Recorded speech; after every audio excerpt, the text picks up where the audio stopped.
Peace Reflections. You are over here with Taretha, and we are here to talk about a symbol that I know you all are very familiar with.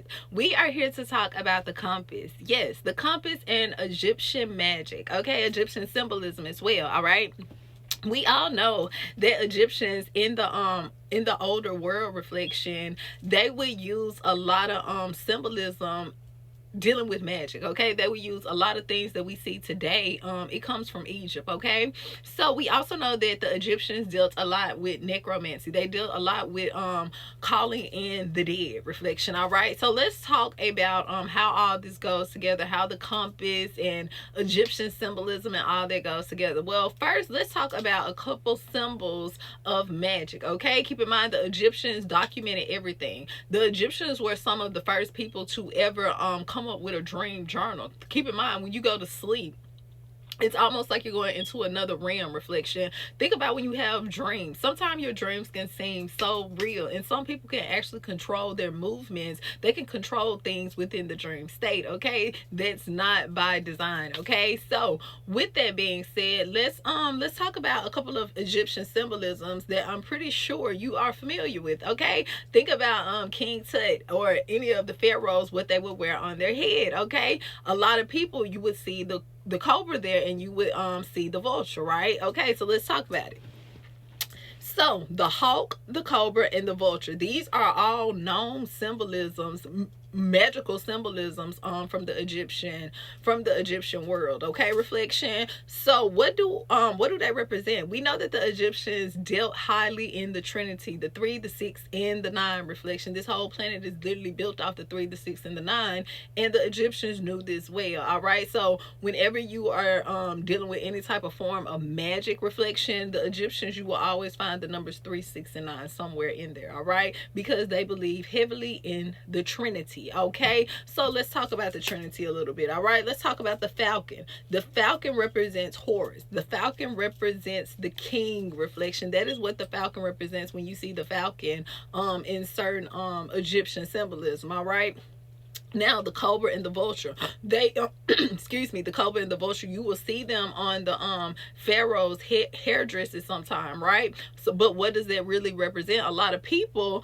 they don't know. When they see them together, they was like, I don't remember both of them being together, but they were reflection. Okay, so what do they represent though? Let's talk about it. The cobra actually represents Upper Egypt, but the vulture, okay, it represents Lower Egypt. Keep in mind, the Egyptians, they spoke without speaking. They always believed that the strongest people are the silent ones. Okay, that's why, think about the word occult. Occult means what? It means in the hidden reflection. Okay, it's literally hidden, but it's in plain sight. All right, the loudest one in the room is always the weakest one in the room. Remember that. Okay, so the Egyptians dealt a lot with symbolism. Okay, they knew that certain symbols, certain colors trigger certain things in the mental. Okay, so the cobra represents Upper Egypt, and the vulture represents Lower Egypt. Okay, now keep in mind, the east and the west became sacred regions. Keep in mind, think about a compass.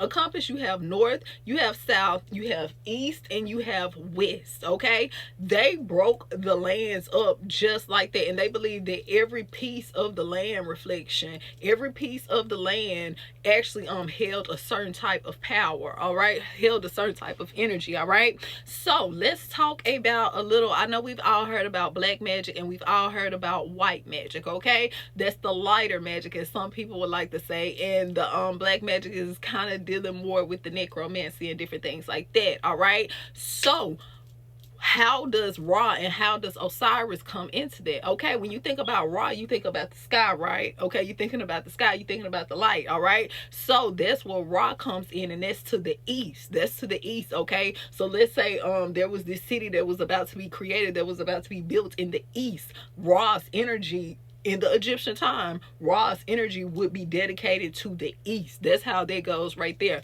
So let's talk about Osiris. Osiris is known as the god of the dead, the god of the underworld, the king of the underworld, right? Okay, so that goes more. Think about necromancy. All right, so if it was something being built in the west region, it would be a lot more devious little crimes and different things like that, even wars, and it would be more war prone if it was in the West because of the energy that is there. Okay, you get what I'm saying? Reflection. The Egyptians believed in this well, and they understood energy. Okay, they understood energy. Reflections. All right, so let's talk about it. All right, so Ra represents the East. Okay, what is the East? The East represents birth. It represents creativity. All right, it represents white magic. All right, so, or light magic.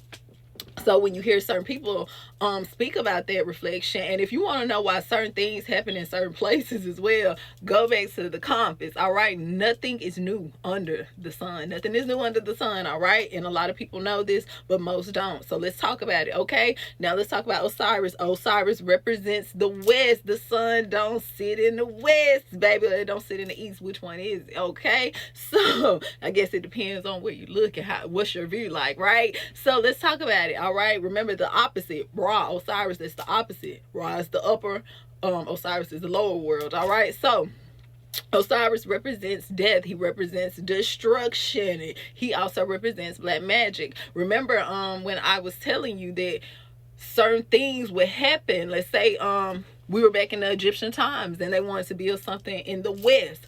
It would be more war prone over there in the West. It would be a lot of destruction over there in the West because of the energy, that is in that particular land. And that's how it go, reflection. And if you think about the concept, nothing is new under the sun, and you want to know why certain things are happening in certain places, it's not a coincidence. It's all by design. Okay, so make sure you hit the like button, make sure you hit the subscribe button, make sure you join me over there on my backup channel on YouTube, the Eye of Crime. If you cannot find it, reflection, because we new on the block, if you cannot find it, definitely go to my main page, Tarethia Perez, go to my community wall, and definitely check that out. Okay, and I know I talk really fast sometimes, but maybe you should just put on your closed captions, reflection, because as fast as I'm talking I can go faster. I'm trying to slow it down. All right, so with that being said, reflection, make sure you hit the like button, make sure you hit the subscribe button. I look at all of my comments, whether I respond or not. I see you, I'm seeing you, reflection, I'm looking. All right, so with that being said, okay, make sure you go over there to Rumble too, baby. Go over there to Rumble in the Jungle, because you know I can talk about more stuff over there on Rumble that I cannot talk about on YouTube or Instagram, because they'll get behind my spaceship. They're gonna get behind my spaceship, reflection, and we can't have it. All right, so until next time, Ashe.